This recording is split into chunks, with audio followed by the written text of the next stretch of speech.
part 32 of Don't Say Schwarzenegger. It's nice to be back after my 2-week break, so thank you everybody for being so patient. So this part today, I'm going to just be talking about another very easily Googleable story showing the pattern of Arnold Schwarzenegger abusing his power, using cronyism, all that stuff to get ahead of people who are following the rules.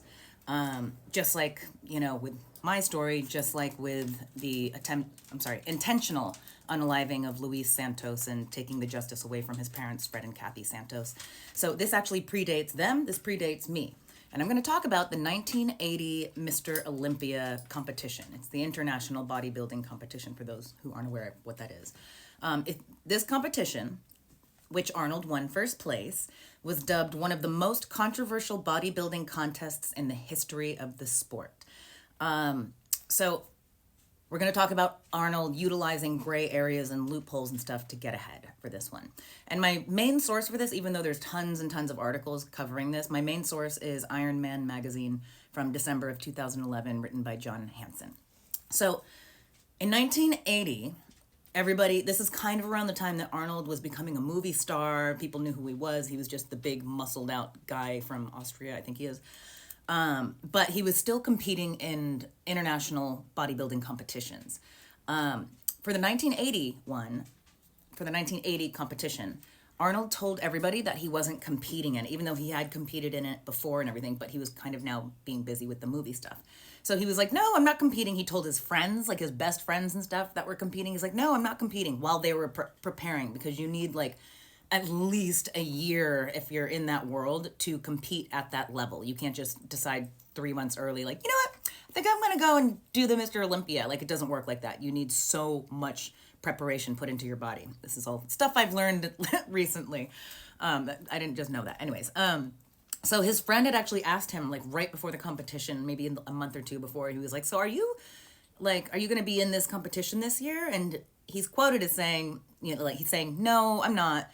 And the friend said, and you don't really look great. Like, you look small for this competition type of people. He's obviously larger than the average bear, but and his response was just the usual steroids. So, I mean, obviously none of us are surprised by that comment, but just to give you an insight. So anyways, so now we're in Sydney, Australia in 1980 for the Mr. Olympia, and it's being held at the Sydney Opera House.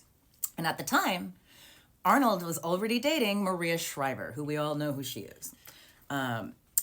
So I'm not going to go through all of the little details of the poses that Arnold and the other competitors did and why they were good, why they weren't, because it's a very long, I'm not going to go into all that. But long story short is they kind of judge you on how your muscles look when you're standing. They judge you on how your muscles look when you're flexing. They judge you on movement and how they look and all that stuff.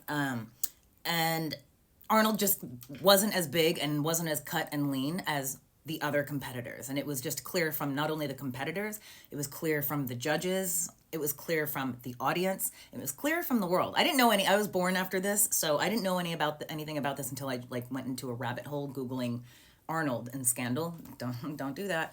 Do it. But so at the end of the competition, after Arnold won first place, these are the reactions from everybody in that world. One bodybuilder yelled, BS, the real, whenever, I'm just giving the TikTok version. Another threw his trophy against the wall backstage. The runner-up yelled twice, I can't believe it. Many of the audience were booing Arnold's win. Another competitor never competed again because he said the 1980 Mr. Olympia was politics and conspiracy. Little did he know that this was just the beginning. And many competitors also vowed to boycott Mr. Olympia competition 1981, the following year, because of how scandalous this was, and that it really seemed to everybody that he had just bought or bribed his way to first place. So a lot of people were upset.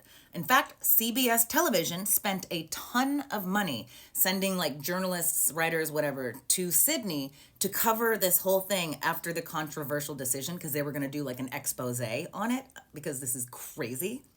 And then all of a sudden, CBS decided not to air it at all, even though they spent a ton of money on it, which makes me think, and I haven't had time to do this, but it makes me wonder, what happened in 1980 and 1981 for CBS to suddenly sit on the story? Almost like all of the tabloids did when they suddenly sat on the story of the secret baby that Arnold had with his employee while he was married. And they sat on that story until the day after he left his governorship of California. Like, so I don't know if anybody wants to look up if Maria or Arnold suddenly were working for CBS or something like that during that time. That'd be interesting. In fact, one last thing too is one of the judges that was supposed to be on the judging panel, he pulled out before the competition because of a conflict of interest. Like he was friends with somebody or had business or somebody, obviously, like in the competition. So that's not fair. What I just said right now is something Arnold has never and will never understand. Conflict of interest. He's like, ooh, conflict, yes. So this judge that pulled out, he said afterwards that he would have placed Arnold in 5th place had he been on the panel. And it was very strange that all of these judges, who most of them, it was well known that they were suddenly very good friends with Arnold. So this is one of my shortest parts of the series. I'm just going to cover that for this thing. But I just wanted to show this pattern of alleged cheating and wiping out stories left and right. I mean, we all know Arnold, everything that was in the news in the last month with Trump being in court, and there was a big week where David Pecker, who is the CEO of AMI, I think it is, American Media, and they do like National Enquirer, all that stuff. So there was a lot of things in the news because of the Trump, like if you just put like David Pecker and Arnold, every single headline a few weeks ago was Arnold, because it's known and proven that Arnold has had stories squashed, paid to have, victims and survivors silenced. So this was just the beginning, 1980, and look at us, 44 years later, and still doing the same thing.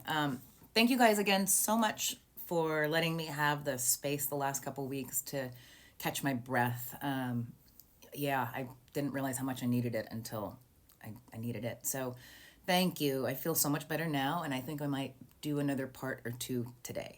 So I'm going to try to make up for a little bit of the time lost. But thank you so much. You've been absolutely incredible and supportive and patient. Thank you.